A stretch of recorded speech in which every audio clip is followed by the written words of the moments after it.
په وروستیو کلونو کې د غزني ښار نفوس او ترانزیټي ترافیک زیات شوي چې له امله یې د ښار په مختلفو سیمو کې د تګ راتګ کاروبار او ورځني ژوند په بهیر کې ګڼې ستونزې راپیدا شوي دي.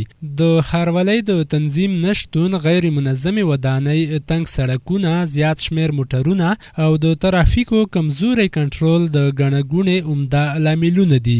زیاتره سړکونه تنګ دي او پارکینګ نه لري چې له امله یې موټرونه په سړکونو ولاړ وي. سربیره پر دې د عامه ترانسپورټ کمښت خلک اړ کړي چې له شخصي وسایطو ګټه واخلي. دغه حالت نه یوازې د وخت ضایع او اقتصادي زیان سبب ګرځي، بلکې د هوا ککړتیا، د غصې زیاتوالی او د عاجلو خدمتونو د رسیدو مخه هم نیسي. خلک له ترافیکي بندیزونو شکایت لري، خو حل لارې نه عملي کیږي. د غزني د ترافیکو د مدیریت مسؤلین هڅه کوي چې د رش او کش د کنټرول لپاره په مناسبو لارو کار وکړي.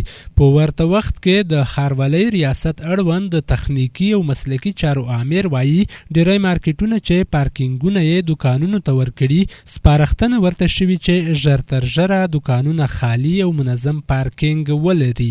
د غزني ښار د ګڼه ګوڼې ستونزه د یوې دوامدارې ستراتیژۍ غوښتنه کوي. اړینه ده چې ښاروالۍ، ترافیک او سیمه ییزه اداره په ګډه پلان جوړ کړي، بدیلې لارې، پارکینګونه او عامه ترانسپورټ پراخ کړي او د ښاري نظم د مراعات لپاره عامه پوهاوی زیات کړي.